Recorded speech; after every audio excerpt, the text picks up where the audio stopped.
Je pense la question c'est est-ce que je dois rentrer en Afrique? J'aimerais dire, de mon cas, après 7 années déjà, je peux dire déjà, même aussi mentalement, que le bien-être, c'est aussi en fonction de où tu te trouves. On ne peut pas être assez épanoui dans une zone où on est minoritaire. C'est un peu quitter sa zone de confort. Ce n'est pas une sorte de aller vers l'inconnu malgré que ça soit ta terre d'origine. D'autres sont devenus fous à cause de cela. Mais la première année, on ne nous stoppait pas seulement, on allait même pas aller donner les matières. Parce que on était plongé dans Internet. Oui. On était connecté sur Facebook 24 que sur 24. Je pense que le plus dur, ce n'est pas de se reconvertir ou de décider de rentrer. Le plus dur aussi, c'est de rentrer, de savoir si tu auras une place. Je dis, le continent africain n'est pas développé parce que oui. on a trouvé notre bonheur chez les autres. Toi, quand tu dis que tu reportes, qu'est-ce qui te pousse à reporter ton retour au Cameroun? Et après 10 ans d'ancienneté, comptes-tu rentrer au pays?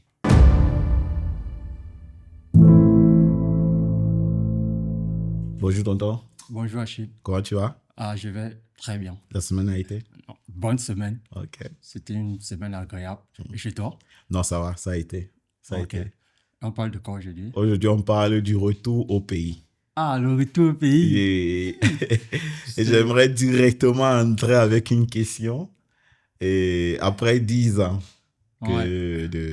d'ancienneté ici en diaspora, comptes-tu rentrer au pays?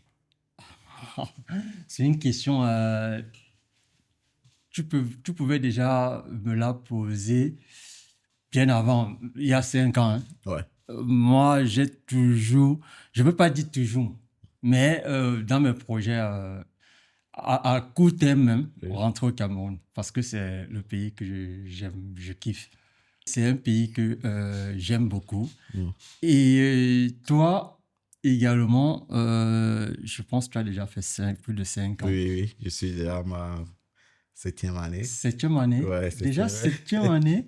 Ah, waouh! Je suis déjà... Oh, waouh! Je pensais que tu veux 5 ans, 7 ans. Et toi, tu penses rentrer au Cameroun? Je pense que je suis tombé dans le mythe du retour.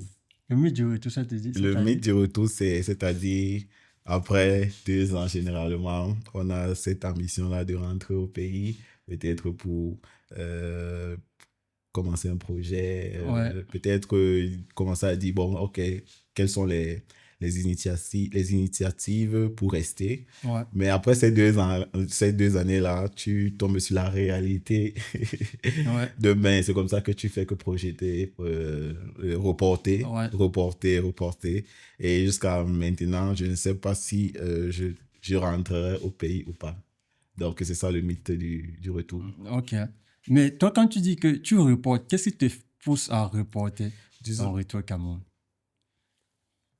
C'est tout ce qui a de désavantageux en rentrant là-bas.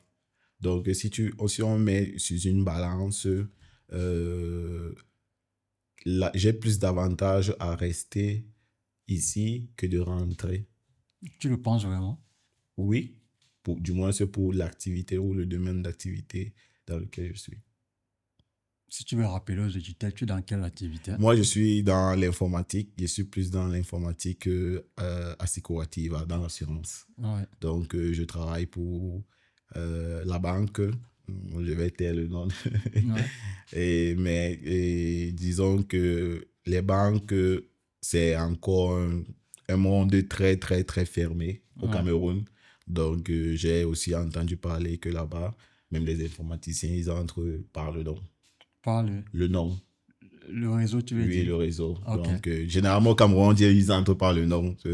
Parce que si peut-être tu n'es pas d'une certaine ethnie ou tu n'es pas d'une certaine école, donc on ne te prend pas dans ces banques-là. Ouais. Donc, oui, bien évidemment, je vous vois déjà venir. Il y a des multinationales, mais ces multinationales-là sont plus... ils recrutent beaucoup plus les personnes européennes, donc Ouais. les gens qui sont Ouais. de couleur blanche, si on peut dire comme ça. Ça veut dire tu viens d'ouvrir une brèche qui, je pense, qui est souvent la question dont les Camerounais, en particulier les Africains en général, Oui. ne se posent pas avant de venir en Europe.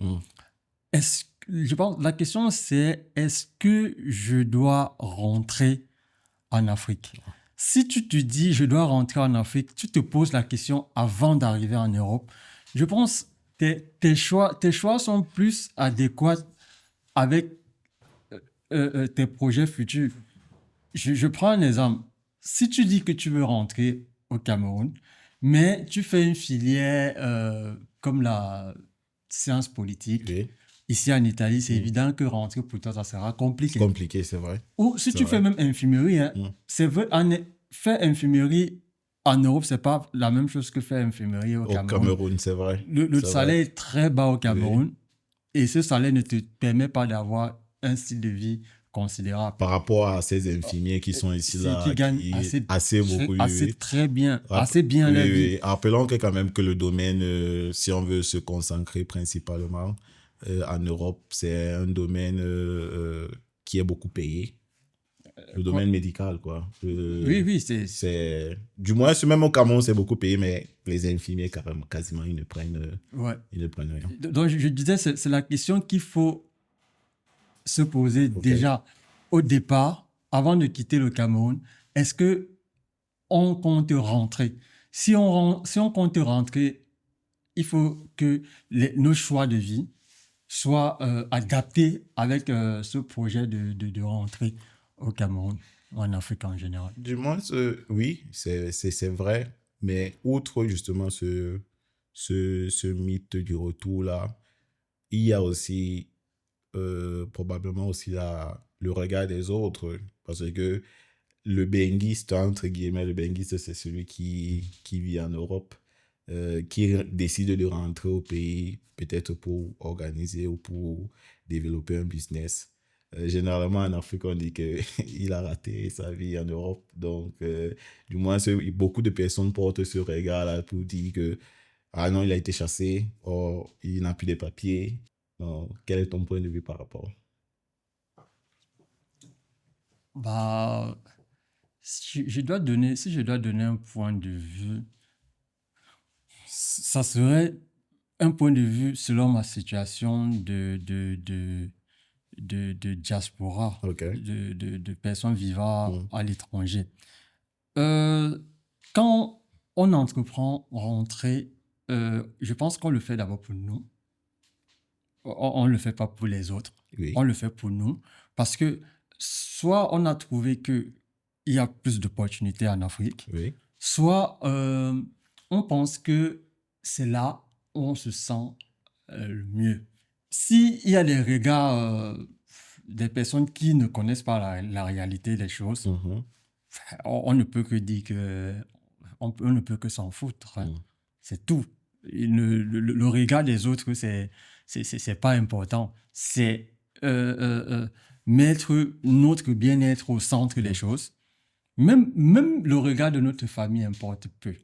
C'est vrai qu'il y a des personnes qu'il faut consulter, des frères, des sœurs, mais on doit se rassurer que ce sont des personnes bienveillantes, Oui. des personnes qui connaissent déjà notre contexte à nous, qui peut-être y vivent et en donnant leur point de vue, ils contribuent à notre développement personnel. Oui. On ne peut pas s'appuyer sur le regard des gens qui ne connaissent pas déjà notre réalité, qui ne comprennent pas les règles du jeu et dire que ça va nous influencer. Non, on ne doit pas se laisser influencer par ça. Après, de l'autre côté, je veux aussi dire à ceux qui donnent leur point de vue, avant de donner son point de vue sur chaque chose, il faut connaître que la situation sur les 360 degrés. Oui, tu ne peux pas donner ton point de vue à vouloir influencer quelqu'un sans connaître les réalités. Tout à l'heure, tu as parlé de bien-être. J'aimerais dire, de mon cas, après 7 années déjà, je peux dire déjà, même aussi mentalement, que le bien-être, c'est aussi en fonction de où tu te trouves. Moi, maintenant, en 7 années déjà en diaspora, j'ai eu où j'ai construit un bien-être avec les standards d'ici. Ouais. Tu vois. Et maintenant, je pense que justement, beaucoup de personnes se trouvent dans ce cas-là. Et non, c'est une forme de retour. C'est un peu quitter, si on veut vraiment transposer les sujets, un peu quitter sa zone de confort. Pour quelqu'un qui a fait plus d'années, Ouais. quitter justement une zone où il a construit ses repères, son Ouais. bien-être, ce n'est pas une sorte de aller vers l'inconnu, malgré que ça soit ta terre d'origine. Je sais Ouais. pas si tu... Je suis bien placé pour te comprendre. Ok. Après, moi, je me suis toujours dit, on ne peut pas être assez épanoui Mm. dans une zone où on est minoritaire. Ok. Et cela, ça vaut aussi pour nos enfants. Oui. Pourquoi les enfants des immigrés africains se sentent mal, surtout au niveau au niveau de si on prend le cas italien, Mhm. ils n'arrivent pas à s'italianiser. Mhm. Ils n'arrivent pas à se sentir chez eux. Mhm. Pourquoi? Parce qu'ils sont minoritaires. Oui. Et c'est évident que dans une zone où tu es minoritaire, les lois ne seront jamais faites en s'appuyant sur toi. Oui. Les lois sont toujours faites Pour le par peuple, rapport à la alors, oui. majorité. Ouais. Et si nous ne sommes pas majoritaires, nous sommes minoritaires. Et sur un autre point aussi, je pense que quitter déjà l'Afrique, quitter l'Italie et rentrer en Afrique avec nos connaissances à nous, avec le bagage culturel italien, Mhm. c'est aussi aller apporter quelque chose à notre pays.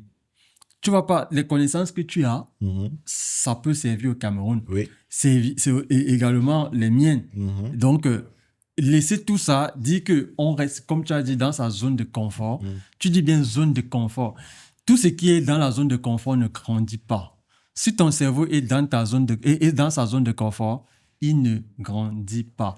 Physiquement, ton muscle est dans sa zone de confort, il ne grandit pas. Tout ce qui est dans sa zone de confort ne grandit pas. Il faut toujours sortir De sa zone de de ces confort. zones-là. Ouais. Ouais. Cette fameuse zone de confort est très difficile à en sortir parce que pour quelqu'un qui a justement, après, tu as parlé tu as parlé du bien-être et tu as aussi parlé de la réalité. Quelqu'un qui, justement, tu as pris l'exemple de quelqu'un qui a fait Sciences Po et surtout en italien, Sciences Po en italien. Donc, Je sais pas comment ça s'appelle. Hein.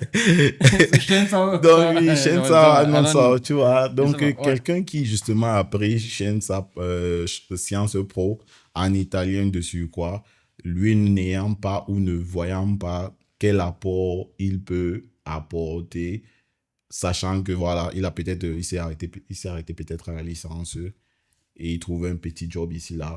Il est clair que cette zone de confort, là, pour lui, ce n'est plus une zone de confort, c'est plus sa réalité à lui qu'il vit maintenant. C'est vrai, c'est vrai. C'est sa réalité à lui. Tu te rappelles, on avait parlé de l'autodidactie. Oui, au Et deuxième épisode. voilà. Et on n'exclut pas qu'il y a les reconversions professionnelles. Oui, oui. Si tu ne trouves pas les opportunités dans ton métier, Oui. reconvertis-toi. Après, il va falloir déjà se poser la question, est-ce que la personne veut vraiment rentrer en Afrique? Si la personne veut rentrer en Ça, c'est Afrique, vrai. la personne va se reconvertir sur un en construisant un micro-projet qu'elle pourra construire en Afrique. Mais si la personne ne veut pas, la première question, c'est d'abord, est-ce que on veut rentrer en Afrique? Je pense que le plus dur, ce n'est pas de se reconvertir ou de décider de rentrer. Le plus dur aussi, c'est de rentrer, de savoir si tu auras une place dans le pays ou dans ton pays d'origine. Parce qu'à la fin, tu quittes un pays où après après chaque 5 années, il y a des choses qui changent, il y a des habitudes qui s'améliorent. Et toi, justement, étant dans un nouveau pays, tu ne connais plus les tendances. Donc, tu te retrouves comme un tout nouveau parce que tu rentres le Cameroun parce que nous sommes Camerounais. Ouais. Après 5 années, il y a beaucoup de choses qui ont changé. Donc, tu es un peu comme une fourmi dans une fourmilière. Tu es perdu. Oui, ça c'est vrai. Ça, c'est très vrai ce que tu dis. C'est d'ailleurs l'un des points qui font en sorte que beaucoup de gens ne veulent plus rentrer. Parce que quand tu vis en Occident, tu te construis un cercle social. Tes amis, tu les fais ici. Certains, leur famille. Oui. Et rentrer en Afrique, on n'a plus ça. On n'a pas nos amis. Peut-être même les membres de notre famille, on n'est plus attaché à plusieurs. C'est vrai que c'est difficile. Ça, je l'avoue, c'est difficile. Moi-même, quand j'y vais pour les vacances, c'est beaucoup plus la maison. Je passe beaucoup plus. Je n'ai plus pratiquement d'amis au Cameroun. Moi, je considère un peu vivre en diaspora un peu comme un métis. Donc, un métis qui est toujours partagé entre deux. C'est un peu comme si tu as assis entre deux chaises. Donc, quand tu rentres chez toi, tu es le benguiste. Et quand tu es ici, là, tu es le simple noir ou le simple africain. Donc, mais j'ai toujours... C'est vrai que c'est... On voit tous ces problèmes-là. Mais comme tu sais, moi, je pense beaucoup à...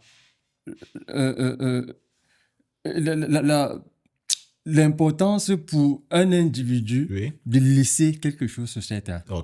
Et je pense que c'est en Afrique que tu peux avoir plus d'impact. Tu peux avoir... Après, je n'exclus pas que même vivant en diaspora, on peut avoir assez d'impact. Mais en Afrique, il y a plus le besoin. Sans vouloir... venir en Afrique et jouer le rôle de sauveur. Mais je pense qu'en Afrique, il y a plus de besoins par rapport à la diaspora. C'est vrai que rentrer en Afrique, ça peut être un projet de vie. Mais on ne va pas laisser tout ce qu'on a se déraciner totalement parce qu'on veut à tout prix rentrer en Afrique. L'idéal serait que avant d'arriver en Europe, on se pose déjà la question, est-ce qu'on voudrait rentrer en Afrique? Si on répond à cette question, nos choix sont mieux dirigés. La compagne avec qui je me mets, si elle ne veut pas rentrer en Afrique, c'est problématique. Avant de faire les enfants, on sait déjà que oui, on veut faire nos enfants en Afrique. Le métier, même la formation que je choisis, c'est une formation qui aura un impact positif en Afrique. Beaucoup les choix qu'on fera seront mieux catalogués dans notre idée de rentrer en Afrique. Donc, pour quelqu'un justement qui décide dès le début, justement quelqu'un qui veut venir en Europe, il doit vraiment faire des choix ou il doit préparer des choix orientés vers le retour. Exactement, c'est ce que je veux dire. Ok. Mais je pense que nous tous, on a cette pensée-là avant. Non. Avant d'arriver. Moi, je vais te dire mon cas. Quand j'ai mon visa, mon frère, avec le roi qu'on a vu au Cameroun, avec la galère qu'on a vue à Douala, moi je dis, j'ai mon ami Edouard, je lui dis que je ne veux plus jamais mettre mes pieds au Cameroun, que comme je pars là, c'est au revoir. C'est là que tu comprends l'importance de voyager, de changer de pays. Quand j'arrive en Europe, avec un peu plus de lecture, développement personnel, je comprends que en réalité, c'est pas mon pays qui est le problème. Mon problème, c'était peut-être moi. Il fallait que je voie mon pays sous un autre angle, que je voie ce que j'appelais difficultés comme les opportunités. Et c'est ça, si tu dis ça aux gens qui sont au Cameroun, ils ne vont jamais te croire. Tu dis aux gens au Cameroun, là, vous êtes là, il y a les opportunités, ils ne vont jamais te croire. Mais quand tu voyages, tu développes ta créativité. Et je dis aux auditeurs, Si vous nous suivez, je ne sais pas, du Cameroun, du Sénégal, de la Côte d'Ivoire, de Libreville, les Gabonais que j'aime tant, comprenez que voyager, c'est une façon de fertiliser sa créativité. Parce que quand vous voyagez, vous voyez son ouverture d'esprit aussi. Oui, vous voyez des choses que vous ne voyez pas chez vous. Et ça va développer votre créativité. Et c'est là, vous utilisez ça pour rentrer chez vous et les appliquer. On devrait beaucoup voyager, surtout dans la vingtaine. C'est pour ça que je regrette souvent ma vingtaine. Je n'ai pas beaucoup voyagé. Bon, je suis allé en Europe quand même. Mais aujourd'hui, j'essaie de me rattraper. Voyager énormément. Plus vous voyagez, plus la créativité se développe. Moi, quand j'arrive en Europe, je n'avais pas un ordinateur. Je n'avais jamais utilisé un ordinateur.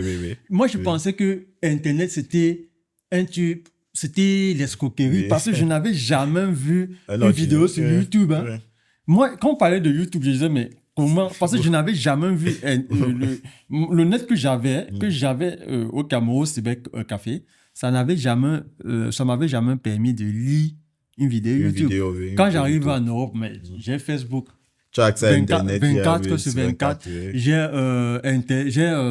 les vidéos fluides sur YouTube. Je dis, ah. D'autres sont devenus fous à cause de cela. Mais la première année, on ne nous stoppait pas seulement, on allait même pas aller donner les matières. Parce que, on était plongé dans Internet. On était connecté sur Facebook 24 sur 24. L'accès à Internet devient... voilà. Et tu te dis maintenant, si avec ce que je connais aujourd'hui, j'applique ça en Afrique. Là, tu dis, je vais rentrer. Après 2-3 ans, tu comprends quand même que tu n'es pas chez toi. Chaque année, tu dois aller renouveler le permis de séjour. C'est stressant. Disons que le rappel du fait que tu n'es pas chez toi, c'est quelque chose que ça revient très fréquemment. Exactement. Ça revient vraiment fréquemment. Donc, tu n'as pas ce sentiment d'appartenir à la nation. De pas même la différence de couleur déjà, la minorité comme tu as dit tout à l'heure, les documents à renouveler chaque année, certaines taxes qui te sont prélevées, rien que parce que tu es étranger. Et je vais te dire, quand moi j'arrive au Cameroun, ma voix devient grave. Hein. Quand j'arrive à Douala, le soleil qui est à Douala, je me sens à la maison. Je ne sais pas pourquoi, je me sens à la maison.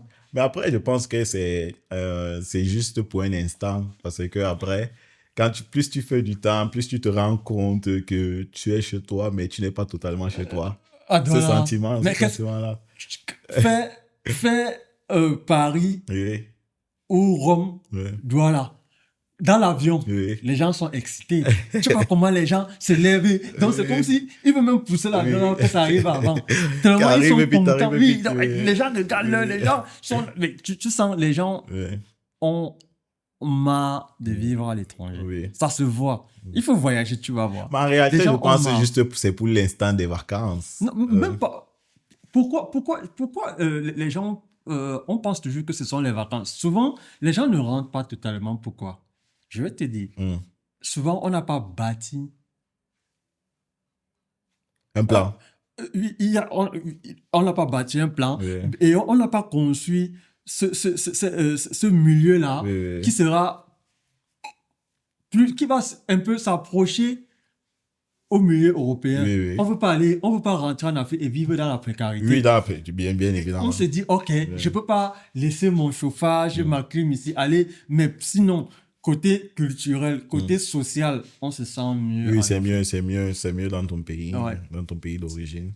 Parce qu'on est toujours mieux chez soi, comme on dit souvent. Donc oui, c'est vrai quand même que malgré toutes les difficultés ou les réalités de notre chère Afrique, rentrer toujours au pays, c'est toujours un sentiment unique.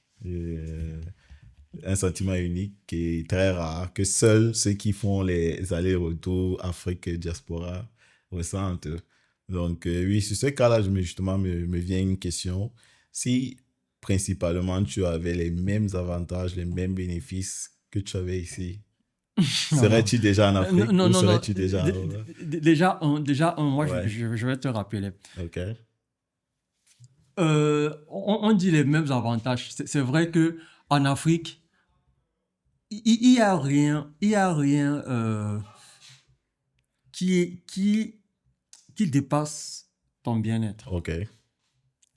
Et ton bien-être, tu peux le construire, Mm. toi. Ça ne dépend pas des autres. Tu peux le construire, toi. Souvent, c'est parce que on recherche beaucoup qu'on pense on pense avec beaucoup, on sera heureux. Oui. J'ai pris récemment le recul sur les pygmées. Avant, je jugeais les pygmées. Ok. Wow. Moi, je disais les Wow. pygmées, ils n'ont même pas de qualité. Oui, oui. Ils n'existent pas. Ils sont toujours reculés dans leur coin et tout. C'est avec du recul, j'ai dit, ce sont vraiment des stoïques. Oui. Des stoïques. Oui. Ils pratiquent du stoïcisme avancé. Avancé. Parce que pour eux, comme aussi les Piara, je ne sais pas si tu connais les Piara, c'est une culture toujours un peu proche. Ils ont un mode de vie un peu proche des Pygmées, Oui. mais ils sont dans l'Amazonie. Ok. Les Piara, L'Amazonie au Brésil. oui. Oui, au Brésil. Les Piara, comment ils vivent? Ils voient, en repensant, ils pensent vraiment comme les Pygmées. Oui. Ils disent tout est éphémère. Oui. C'est pour ça que tu vois, les maisons, c'est pas. Même si quelque part je les juge, il faut quand même exister, construire quelque chose qui va. On va sentir que vous étiez là. Oui. Ils font tout de façon simple. Oui.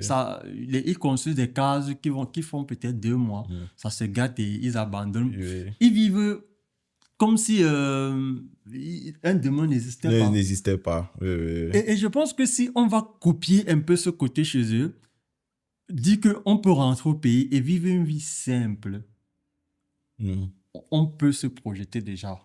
Parce que peut-être on veut être... on ne rentre pas parce qu'on veut... quelque part, on veut aussi impressionner les gens. Donc, en gros, tu dirais que quelqu'un qui prévoit de rentrer en Afrique ou un retour vers l'Afrique, il devrait, entre guillemets, déjà être un autodidacte stoïque pour se lancer peut-être dans sa justement pour son bien-être, pour se lancer dans son... Non, dis que oh. Désolé, hein. Parce que justement, tu as dit que le bien-être ne dépend pas de quelqu'un, ça doit dépendre de toi. Bien sûr. Donc, s'il prévoit de rentrer, c'est pas probablement peut-être pour travailler pour quelqu'un, mais pour travailler pour soi. Bien sûr. Pour travailler peut-être pour... Après l'épanouissement, c'est pas toujours en tant qu'auto-entrepreneur. Okay. Tu peux rentrer et travailler pour une boîte. Ok. C'est pas toujours. Les gens pensent qu'on s'épanouit toujours en tant qu'auto-entrepreneur ou entrepreneur. Non, on s'épanouit dans ce qu'on fait au quotidien. Si ce qu'on fait au quotidien, c'est être ménagère et on est épanoui là-dedans. Même en tant que femme au foyer, on peut être épanoui. Hein.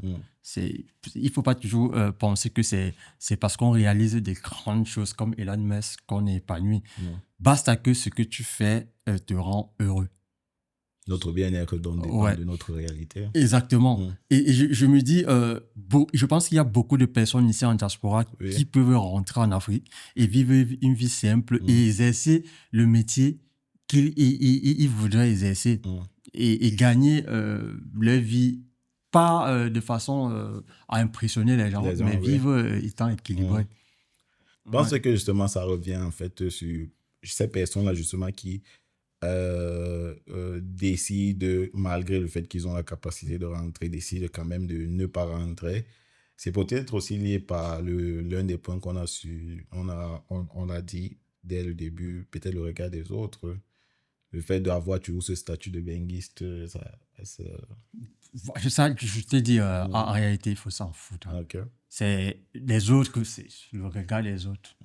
C'est pas important. Moi, je dis toujours que ce soit le regard des personnes, des personnes qui t'entourent et des personnes que tu considères bienveillantes. Parce que souvent en Afrique, on a de ces questions. Tu sens qu'il n'y a pas la bienveillance dans ces questions. On s'en fout de ton ressenti. Je t'assure, souvent, on va dire que, mais de ces questions, mais il n'y a pas de bienveillance. Souvent, ils il y a des choses qu'on dit aux gens, Mm. il faut souvent les peser. Mm. Tu avances quelque chose, tu dis, OK, si je dis ça, est-ce que la personne peut prendre mal? Ouais. Tu essaies soit tu cherches une tournure un peu soft. Avoir beaucoup d'empathie. Oui, on va dire l'empathie, ouais. Oui, l'empathie. On va dire l'empathie, ouais. L'empathie, c'est Ouais. oui. Parce qu'en italien, on dit empathie. Ouais, on va dire comme ça. Après, toi, je veux savoir, est-ce que toi, tu comptes rentrer en Afrique?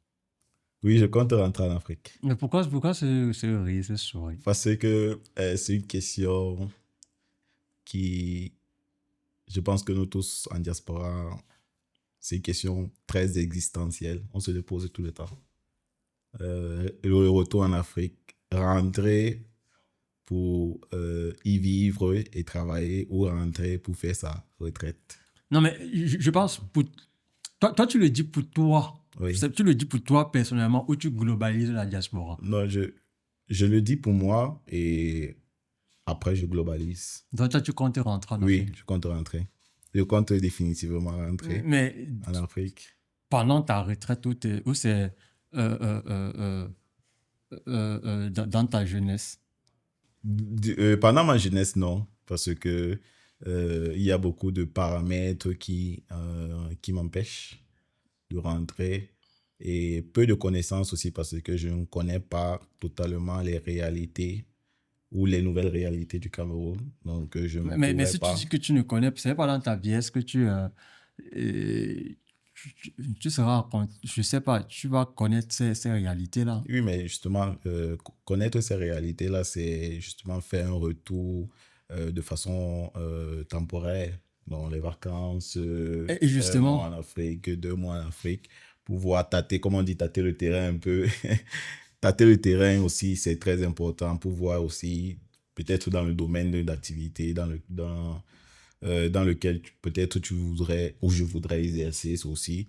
Donc, je prends beaucoup d'informations de ce côté-là, mais c'est quelque chose qu'au jour d'aujourd'hui, je dirais que je resterai plus ici, là, mais c'est quelque chose que je prévois, le retour justement, à Afrique. prévoir, c'est souvent une façon de créer son propre piège. Hein. Après 2 ans, Mhm. moi, j'ai pensé que ma place était en Afrique. OK.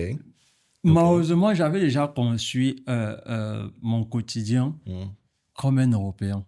OK. Mes choix étaient déjà dirigés. Dirigé, oui. Parce que quand je venais le premier, je n'avais pas l'intention de rentrer. Ou du moins rentrer, m'installer. Dès la 2e, 3e année, il m'est venu cette pensée-là. Et ça a été, jusqu'aujourd'hui, c'est difficile parce que tu te dis, OK, il va falloir que j'atteigne tel objectif ici avant de rentrer. Alors que si c'était dès le premier jour, moi, je pense que je serais déjà en Afrique depuis. Je pense que c'est l'un des pièges, c'est ce que tu viens de dire justement, c'est l'un des pièges dans lequel beaucoup de nous en diaspora se trouvent. Le fait toujours de mettre nos objectifs de diaspora avant de prévoir le retour au pays. Je prévois d'abord faire 2-3 projets ici, là, concrétiser avant de... Il y a toujours aussi ce discours que il faudrait d'abord déjà que j'ai ma maison ici, là, avant de rentrer au Cameroun. Il faudrait d'abord que j'ai ma voiture, ou peut-être il faudrait d'abord que je me stabilise ici, là, avant de rentrer. Du moins que, si tu remarques bien, depuis, notre discours est plus maintenant qui tourne toujours, ou gravite toujours autour de la zone de confort, comment on dit encore, déguisée. Zone de confort déguisée dans le sens que ces personnes qui utilisent ces raisons de « il faudrait d'abord que je me concrétise », pour lui, il dit c'est sa zone de confort ici, là. Donc, il faudrait d'abord qu'il crée une zone de confort européenne avant de rentrer en Afrique. Ouais. Or, normalement, comme tu l'as dit, il ne faudrait pas que notre bien-être dépende de ces caractéristiques-là. La zone de confort nous trompe. Hein. C'est là où le cerveau nous déjoue se déjoue lui-même, à lui-même parce que il se dit, il cherche la zone où il fera moins d'efforts. Et pourquoi on va se priver de quelque chose de plus grand? Parce que moi, je pense que rentrer en Afrique et mettre des choses sur pied, si tu mets un projet où tu n'emploies que 10 personnes, tu auras impacté. Hein. Alors qu'ici, tu es employé. Oui, tu es employé, oui. On ne peut pas parler de ce sujet aussi sans parler de le retour en Afrique si, pour quelqu'un qui a déjà construit une famille ici. Ah, là c'est encore. Et après, là, je te dis, c'est beaucoup la faute des femmes. Ok, waouh. Les femmes, moi je vais te dire, les femmes ne veulent pas rentrer en Afrique. Je ne sais pas ce que l'Afrique a fait aux femmes. Oui. C'est difficile de voir une femme qui veut rentrer en Afrique. La femme est attirée par le confort. Beaucoup de confort. Je pense que c'est même la meilleure façon d'obtenir une femme. Okay. On fait lui le confort, mais tu la mets dans sa zone de confort, elle va kiffer. La femme, alors, je ne sais pas si c'est consciemment. La femme, ou c'est inconsciemment peut-être, la femme pense que rentrer en Afrique, c'est rentrer dans la difficulté. Soit tu te sépares totalement d'elle, soit tu rentres avec elle, mais en lui garantissant un confort. Oui. Quand je dis garantie, ça doit être solide. Parce que je suis sûr que pour que madame te suive, elle doit être sûre que là, le projet est solide. Si le projet est solide, et elle sait que le risque est à 0,01%. Elle n'ira pas. Non, elle va y aller. Le risque est faible. Elle va y aller. Parce qu'elle est sûre que sa zone de confort sera maintenue. Oui. Mais si c'est aller encore se chercher tout ça, je ne vois pas. Très compliqué. Non, je ne vois pas une femme qui ira s'installer en Afrique. Du moins, c'est de ma petite observation.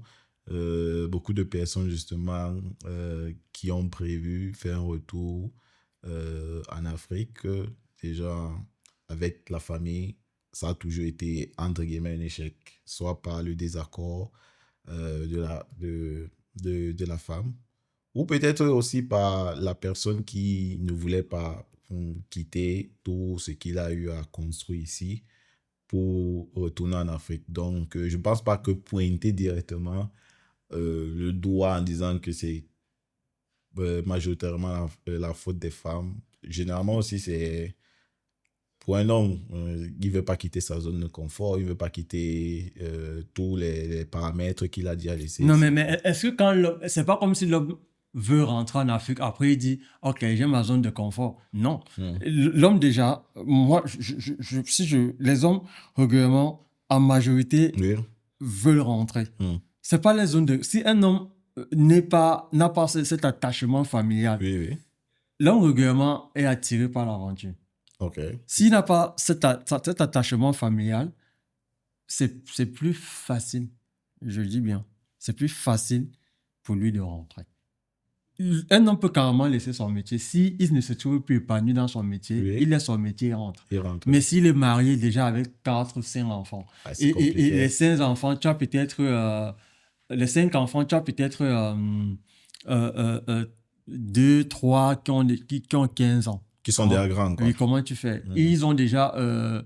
ils sont dans une période où ils veulent aussi... ils veulent te montrer qu'ils existent. Ils ont ce problème essentialité. Ouais, bon, là, je peux me perdre dans mon mot. Bon, dans mes mots, ils veulent exister. Ça sera difficile pour toi. Ça sera très, très difficile. Pourtant, quand ils sont encore bébés, là, c'est plus facile. Mais je dis, chez les femmes, c'est compliqué. Accepter et rentrer. Justement, en parlant de ces enfants-là, ces enfants benguistes, comme on dit souvent. Est-ce que tu penses qu'il est important d'inculquer à ces enfants-là la notion du retour ou retour vers ses origines? Parce que généralement, ces enfants benguistes-là, ils ont l'habitude d'être des vrais benguistes ou des vrais intégrés si le parent africain ne les fait pas ressentir d'où ils viennent ou leurs origines. Déjà, dit qu'ils sont benguistes, pour eux, le mot benguiste n'existe pas. Ok. Ils se sentent européens. Le gros problème, c'est qu'ils se sentent européens, mais ils ne sont pas acceptés par les Européens. Ouais. Les fils d'immigrés sont vraiment dans une mauvaise dans un mauvais cadre. Ok. Parce que c'est très difficile d'aimer quelque chose et que la chose ne t'aime pas. Ouais. C'est très difficile. C'est un peu comme aimer une femme qui ne t'aime pas. Qui ne t'aime pas. Ou Ouais. aimer un homme qui ne t'aime pas. L'amour a un sens, se fait toujours. Ouais. Exactement. Moi je me dis toujours, les parents, si tu veux rentrer en Afrique, fais tes enfants en Afrique. Je pense. Hein. Les enfants grandissent, sont plus équilibrés. Ça, c'est une grosse polémique. Non, je te dis, les enfants grandissent plus équilibrés avec leurs semblables. Ok. Ici, ils sont minoritaires. Oui. Et ils n'ont pas cette force de caractère que nous, on a eu. Oui. Nous, on est venus avec... On était déjà préparés.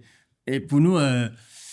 c'est vrai quand même. Que ça soit le racisme, tout, ça ne nous disait pratiquement rien. Ça va un peu te grappiller. Mais après, tu oublies, tu passes à autre chose. Mais nos enfants, ils n'arrivent pas à supporter ça. Personnellement, je pense que c'est mieux de faire grandir ses enfants avec les semblables, avec leurs semblables.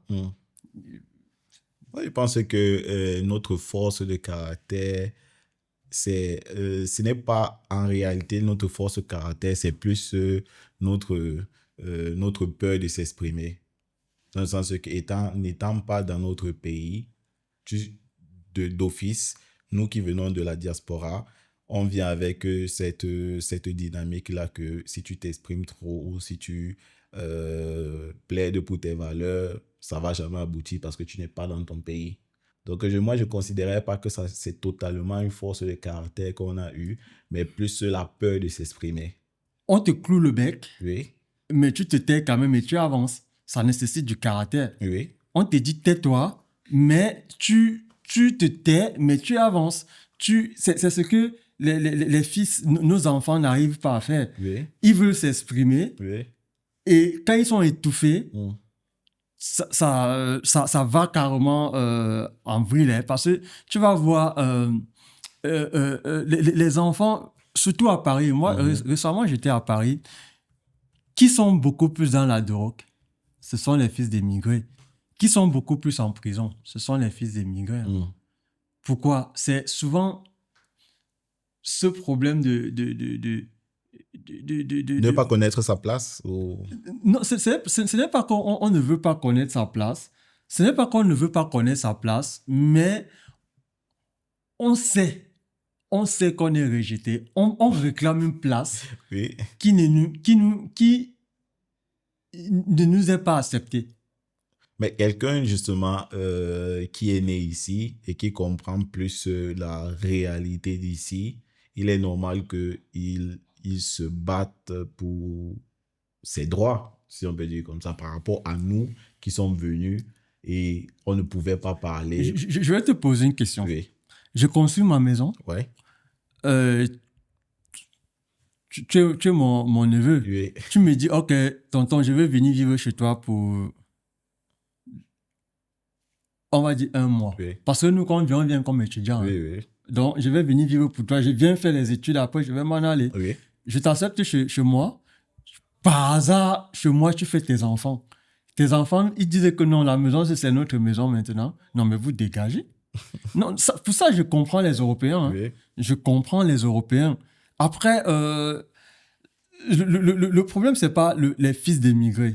Le problème, ce sont les émigrés. Ce sont les émigrés qui doivent éduquer les enfants en leur disant, ici, ce n'est pas chez vous, déjà. Mettez ça en tête.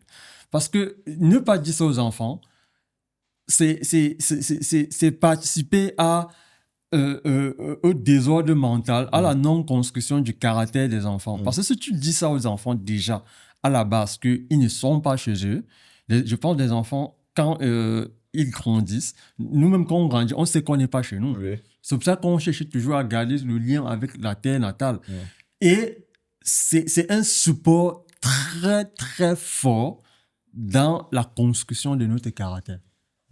Parce que moi, je vois toujours le fait de ne pas, le fait de dire tu n'es pas chez toi, c'est aussi pour sous-entendre tais-toi. Justement, si tu n'es pas chez toi, ça veut dire que tu dois te taire.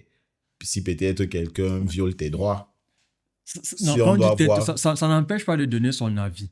Mais justement, si tu dis que tu n'es pas chez toi, ça veut dire que la personne, si tu n'es pas chez toi, logiquement, ça veut dire qu'il y a des choses que tu n'auras pas accès. Or, si quelqu'un est né ici, là, il devient un Européen de droit. Donc, si Bon, on va... après, les lois sont comme ça, mais Oui. moi, personnellement, Hmm. je sais pas, les gens seraient un peu contre moi si je dis ça. Chacun devrait Vas-y, rentrer chez dis-le. lui. OK. Pour moi, hein, Hmm. chacun doit rentrer chez lui. Hmm. Après, les gens seront contre, mais je pense que c'est là où je dis le continent africain n'est pas développé parce que Oui. on a trouvé notre bonheur chez les autres. C'est comme si il pleut. Mhm. Chez toi, tu trouves que assez d'eau entre. Le lendemain, tu ne refais pas ton toit. Oui, oui. Tu laisses juste ta maison, tu viens vivre chez moi. Oui, oui. Ouais. Tant que je ne te chasse pas, Tu ne tu vas pas oui, rentrer chez oui, toi, fais ton toit. fais ton toit, Pourtant, oui. si on dit tous les Africains chez eux, Ouais. je pense que l'Afrique se développe en quelques années. Hein. Quand même, on observe une amélioration dans d'autres pays, notamment le Burkina Faso récemment qui fait une grosse amélioration. On observe déjà la Côte d'Ivoire depuis, et, le Sénégal aussi. On observe d'autres pays aussi qui se développent à grande échelle. Donc, justement, ça rend certaines personnes ou ça donne à certaines personnes qui vivent ici en diaspora cette envie-là encore davantage de rentrer au pays, investir au pays et vivre même au pays. Sauf que certains, si on veut parler de la majorité, le retour au pays est toujours un sujet très tabou. Très, très, très tabou.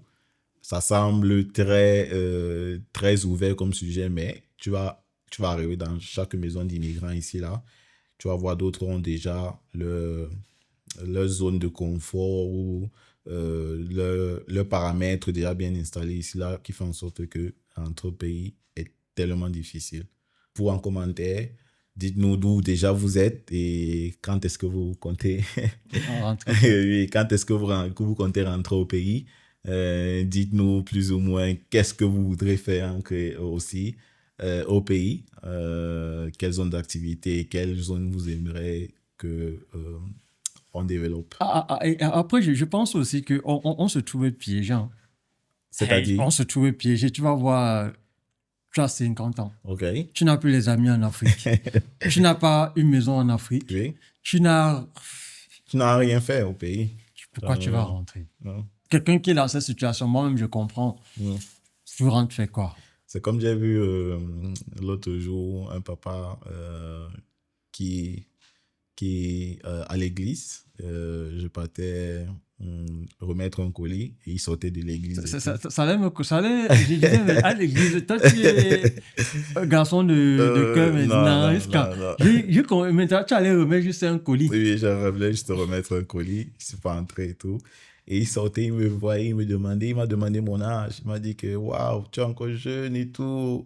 Il faut rentrer, il faut penser à rentrer au pays. Moi, quand j'avais ton âge, j'étais déjà ici. Je me disais toujours que non, je vais rentrer au pays, je vais rentrer au pays. Mais j'ai toujours renvoyé jusqu'à mon âge. Regarde comment je suis vieux. Je n'ai personne au pays et tout. Et il m'a vu, ça l'a rappelé un peu sa jeunesse. Quand il était encore jeune, il avait toute la force et tout. Donc, vous qui êtes vraiment en train de suivre cette chaîne-ci, pensez-y vraiment.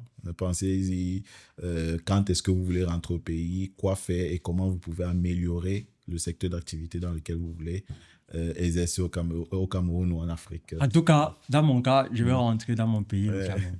Ça, c'est... Et dans un futur proche. Hein. Waouh! Non. Après le pont. Faisons d'abord le projet du pont. Dans un futur proche. Faisons d'abord le projet du pont. Non, je t'ai toujours dit que Oui. si tu m'enlèves le Cameroun, je perds. Ça me mes rappelle le repères. premier épisode. Ouais, si tu me retires le Cameroun, moi, je perds mes repères. Le Oui. Cameroun, vivre au Cameroun, m'installer au Cameroun, Mhm. c'est quelque chose d'extrêmement important. Pour ma part, après 7 ans, je peux dire encore que je ne sais pas. Je ne sais pas si je dois rentrer au pays, exercer mon métier ou rentrer pour ma retraite. Pour le moment, je me contente de vous faire du contenu. Je me contente de vous faire du contenu chaque dimanche. Rappelez-vous, chaque dimanche, un épisode est de sortie à partir de 19h. Ouais. Bon, moi, je vais conclure avec un message poignant. C'est vrai que vous vivez dans la diaspora et dans la diaspora, vous vous êtes construit quelque chose de fort. Mais pensez à transférer ce gros projet que vous avez construit ici, même si vous n'avez pas encore un projet ici, et dans ce cas, c'est encore mieux. Pensez à l'Afrique. L'Afrique a besoin de nous. Le continent africain a besoin de nous. Aujourd'hui, le Canada est en train de prendre tous les cerveaux de l'Afrique et du Cameroun en particulier. Si on abandonne notre continent en nous, si on abandonne notre pays, qui viendra le développer? Personne. L'Afrique sera juste la cible des Occidentaux. Pensons à notre continent. Tous les jours, travaillons sur un projet qui aidera le développement de notre continent, qui aidera les jeunes de notre continent. Ça peut être dans le secteur de l'agriculture, dans le secteur de l'informatique, de l'ingénierie, dans la construction, je voudrais dire, mais pensons à notre continent. On a des personnes très bien formées en Occident. Il faudrait que ces personnes pensent à développer le continent. C'est sur ces mots forts que je vais vous laisser et j'aimerais que vous donniez votre avis sur le retour en Afrique. Quand rentrer en Afrique, est-ce que c'est important pour vous de rentrer en Afrique? Laissez vos avis et on s'écoute pour la prochaine vidéo. Achille. À la prochaine. Ok. Ciao. Disons.